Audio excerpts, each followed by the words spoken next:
सभी ब्रांड के smart TV, LED, LCD, plasma, digital car stereo, LED display, panel repair.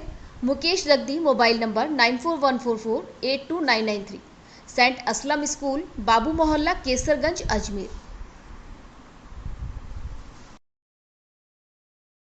पंचायतों को saver panchayat से और उज्जैन पंचायत में लेकर जाने का जो आदेश हुआ है, इसका हम पुरजोर तरीके से विरोध कर रहे हैं।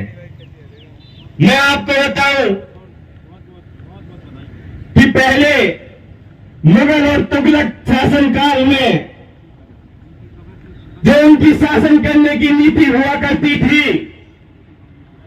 एक राज्य को जीतकर दूसरे राज्य को, जब वो जंग लड़ने जाते थे, दूसरे राज्य को विजय बनाते थे और पीछे वाले राज्य में अपना कोई ना कोई एक प्रतिनिधि छोड़ के चले जाते थे, जो कि उनका प्रतिनिधित्व करता था। और उनके हमसे पिछली बार गलती हुई कि हमने इसके बारे में जानने की कोशिश नहीं की कि ये विधायक कौन है, कहां से आया है। मैं बताऊं, हमने इतना तक जानने की कोशिश नहीं की कि इसके पिताजी का क्या नाम है। वो गलती हमसे हुई और उसका नतीजा ये हुआ कि हम भाई भाइयों में फूट डालकर हमको आपस में लड़ा दिया अपने तुच्छ वोटों की राजनीति के लिए। लेकिन मेरे काका बाबा ताऊ सामने बैठे हुए हैं, मैं आपको बता दूं कि गलती इससे भी हुई है। गलती इससे हुई है कि यहां आने से पहले इसने भी भरतपुर का इतिहास जानने की कोशिश नहीं की। ये वो भरतपुर है साहब, यहाँ अच्छे अच्छे भारत के लुटेरे भी यहाँ से लूट कर गए हैं और नंगे होकर वापस गए हैं। हमने भरतपुर वालों को लुटेरा कहा जाता है। हम खुश हैं इस चीज से और गर्व करते हैं इससे कि हम हैं साहब, हम हैं लुटेरे। तो लुटेरे ही सही, तो कितना बड़ा लुटेरा है अभी समय आने दे, दिखा दिया जाएगा, जो नंगा होकर नहीं जाए वापस। आप सबसे बस एक छोटा सा अनुरोध है, क्योंकि ये राजनीतिक मंच नहीं है और राजनीति की मैं कतई चर्चा नहीं करूंगा। जो भी जिस भी पार्टी से आपके बीच में प्रत्याशी आए, क्योंकि लोकतंत्र में प्रत्येक 5 साल में जो ये हमको प्रावधान दिया है सरकार और अपने जनप्रतिनिधि बदलने का, वो समय आ गया है। हमें पर्दा करना चाहिए कि वो प्रत्याशी की इतिहास क्या है, वो क्या काम करके आपके बीच में आया है। प्रतिकार करो हर उस एक प्रत्याशी का जो झूठे प्रलोभन में आपके सामने आया है।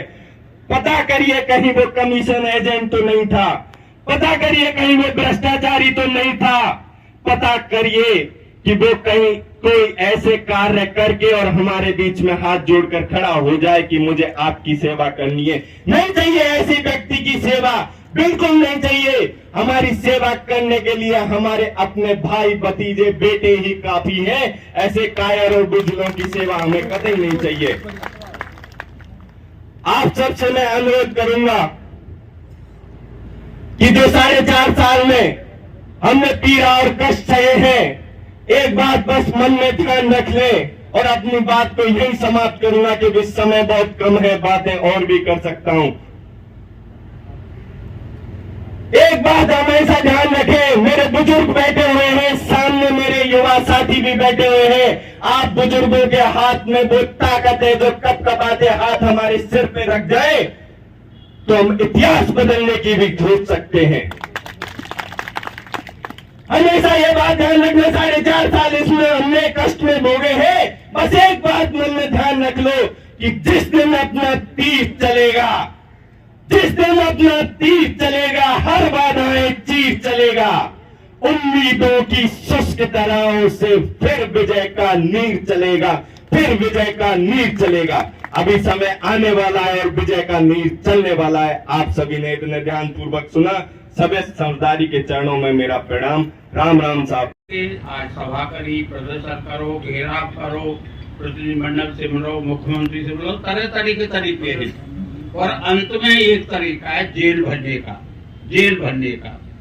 अब ये 14 पंचायतों में 5-5 गुड्ढे छांट ले हुआ, 7,000 गुड्ढे होते हैं, 7,000 खिसक जाएंगे 7,000 गुड्ढे। और ये फैसला कर लें हमें जेल जाना है तो बताओ नहीं दिक्कत क्या है। 20 किलो तो बचेगा गेहूं, 1 किलो बचेगी तम्बाकू, या तो बढ़िया कोई इलाज हो सकता है। हमने तो आंदोलन किए, मेरे तो 3-3 महीना से ज्यादा सजा हुई नहीं है। एक बार 2 साल की सजा हुई है, बाकी 3-3 महीना की सजा। तो अगर 7,000 ये फैसला कर लेंगे कि हम जेल जाएंगे तो भरतपुर, धौलपुर, अलवर, करौली चारों जिले में जेल में 7,000 की जगह ही नहीं है। इसलिए मैं ये नहीं कहता हूँ आप जेल जाओ, लेकिन अंतिम एक तरीका ये है। और मैं आपसे इतना ही कह सकता हूँ कि जब आंदोलन का आपका ऐसा रूप होगा तो मेरा आपको सहयोग मिलेगा पूरा पूरा। ताकि मैं अपनी तरफ से वैसे भी सरकार के में कोई पार्टी में तो नहीं आजकल, लेकिन सरकार के लोग उससे मिलते रहते हैं, कई सलाह मशवराओं पे बहुत से मुद्दों पे मिलते हैं। तो मैं उनको जानकारी भी दूंगा कि आप इस मामले को खत्म करो।